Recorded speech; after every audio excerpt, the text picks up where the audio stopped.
नमस्कार दोस्तों। आपने अभी भी यूपीआई से 10 रुपये भेजे और 1 सेकंड के अंदर सक्सेस आ गया।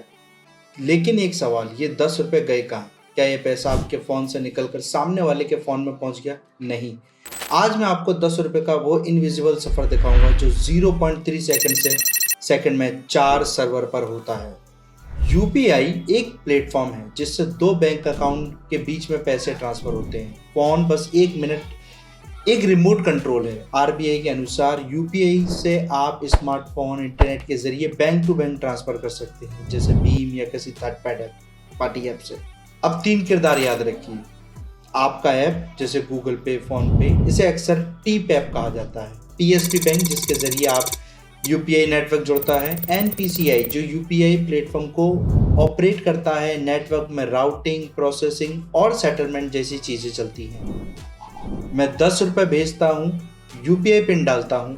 यहाँ पहला ट्विस्ट, पिन आपके फ़ोन में से पैसा नहीं भेजता, वो सिर्फ अनुमति देता है। ऐप एक रिक्वेस्ट बनाता है, आपके सिस्टम बैकएंड के जरिए पीएसपी बैंक तक भेजता है। पीएसपी बैंक वही एंट्री पॉइंट जो यूपीआई नेटवर्क से कनेक्ट होता है और यूजर को ऑन बोर्ड ऑथराइज करता है। अगर सब ठीक है, बैंक रिक्वेस्ट को एनपीसीआई की तरफ भेज देता है। ये वो जगह है जहां राउटिंग होती है, किस बैंक में पैसा जाना है, किस हैंडल पर जाना है। एनपीसीआई यूपीआई सिस्टम को ऑपरेट करता है और ऑनलाइन रूट राउटिंग, प्रोसेसिंग जैसी सेवाएं देता है। एनपीसीआई रिक्वेस्ट के रिसीवर बैंक तक भेजता है। रिसीवर बैंक अपने सिस्टम में क्रेडिट करके जवाब भेज देता है और जवाब वापस उसी रास्ते से आपके फ़ोन तक जाता है। इसीलिए आपको सक्सेस का मैसेज एक रियल टाइम कंफर्मेशन देता है। अब असली ट्विस्ट सुनिए। आपको जो 0.3 सेकंड में मैसेजिंग ऑथराइजेशन है, असल में इंटर बैंक दुनिया में सेटलमेंट एक अलग परत है जहां बैंकों के बीच हिसाब बराबर होता है।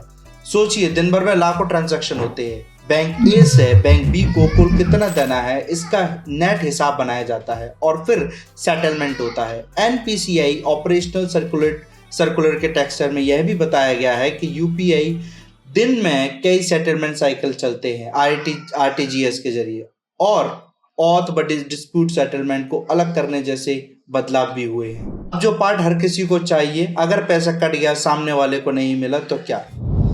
देखिए, आरबीआई फ्रेमवर्क के अनुसार यूपीआई में account debit but beneficiary not credit आमतौर पर T+1 यानी कि 1 दिन के लगभग आपको ऑटो रिवर्सल कनेक्शन का नियम है। और अगर मर्चेंट पर कंफर्मेशन नहीं मिला तो T+5 जैसी टाइमलाइन दी गई है, यानी कि 5 दिनों के भीतर आपको पैसा मिल जाता है।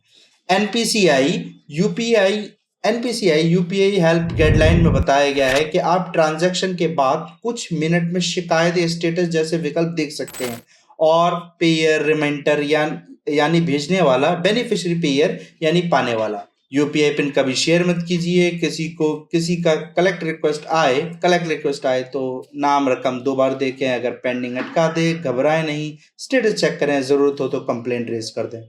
और अगली बार जब 10 रुपये भेजें, सक्सेस देखें, तो याद रखिए, पैसा नहीं भागता, संदेश भागता है। और उन्हीं संदेशों के पीछे 4 सिस्टम मिलाकर 0.3 सेकंड में फैसला करते हैं। अगर आप चाहें तो अगले वीडियो में दिखाऊंगा कि यूपीआई आईडी के पीछे कैसे पहचाना जाता है। वीडियो अगर पसंद आई है तो लाइक और सब्सक्राइब करें। धन्यवाद।